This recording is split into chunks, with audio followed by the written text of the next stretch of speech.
Hello everybody. I hadn't really finished thinking about the end of our lives, but it is about time I expressed my solidarity with the Iranian women. And maybe it is time for you to do so too. So, I'm gonna cut some of my hair, which is the sign of doing so, isn't it? I have been thinking about this, of course.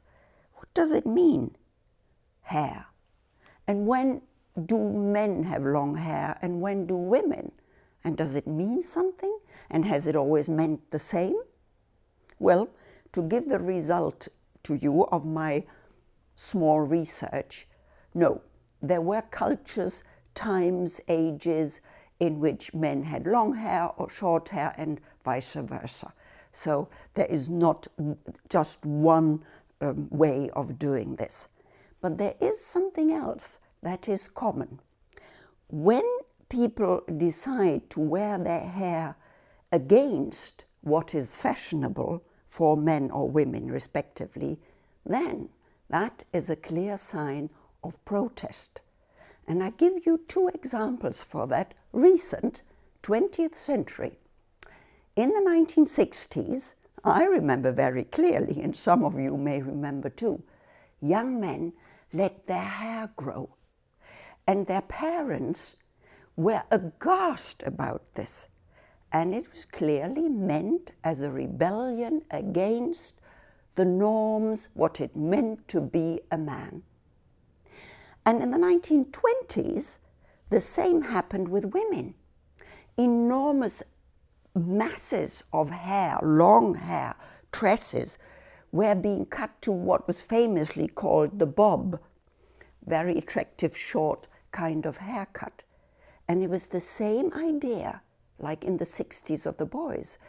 It was a clear protest against prescribed roles of what it meant to be a man or what it meant to be a woman.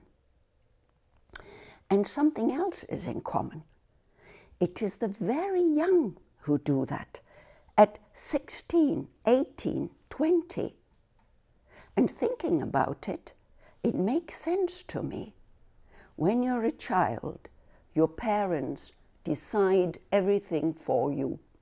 They tell you what to do, what not to do, how to behave, what to think, what to say, what not to say. And then, on the threshold to adulthood, you think now, that's why when you're a child you absolutely want to become an adult, because you think in that moment you will decide for your life yourself. And when at that point you find the authority went from the parents, not to yourself, but from the parents to your government, those in power, to your regime, then some of the young are so, I was going to say pissed off, but of course I can't say that, so I'm looking for a better word for that, are so angry about it that they rebel against it. And no wonder they do it at this very moment, because only maybe 10 years later, in very early middle age, they have something to lose. They may have a good job already. They may be on the beginning of a career. They may already have formed a family. They may have children. And so they have already, only 10 years later maybe, they have already taken on responsibility for others. And therefore, no wonder it's the very young who rebel. Next question. Why do those in power react so violently, so viciously, like now in Iran, but of course in other rebellions as well? Well, that is comparatively simple to answer, isn't it? They have a lot to lose. In a democracy, when you run for president, office, head of state, whatever it may be called in your country, you know that quite possibly 4 years later you will not be re-elected, so you will have to step down from this office.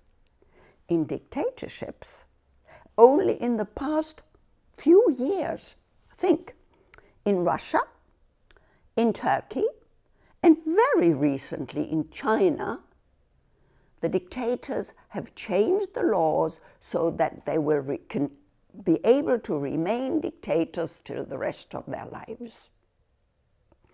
They don't want to give away privileges, influence, power. And their privileges are big privileges, because all of those dictators have taken from their countrymen and countrywomen more than is their share. They have all enriched themselves terribly. And they don't want to give that away. They don't even want to share it with their countrymen and women. So no wonder they fight for it. And you know, in Iran, I read, the rebels have already said they don't want the son's mullah to take over government. Now the son taking over, that system I only know from monarchies. And a monarchy is about the most old-fashioned kind of government that I can think of. The idea that the son, or maybe the daughter, well, not in Iran obviously, but in other monarchies, could be the daughter too, the son takes over no matter if he or she wants to, no matter if he or she is capable of doing so, and no matter if those electing him or her want that particular person. But it seems, even so, dictators can't let go of their privileges. Yet another question. Why is it always, or almost always, directed towards women? If I were an Iranian man and my government thought that if I only saw a tiny bit of a woman's body, a tiny bit of a woman's hair, I would lose control totally. If my government thought me so uncivilized, I'd be ashamed of myself, and I'd be ashamed of that government for thinking that way in the 21st century. So I perfectly understand that although the women in Iran began the revolution, the young men back them up.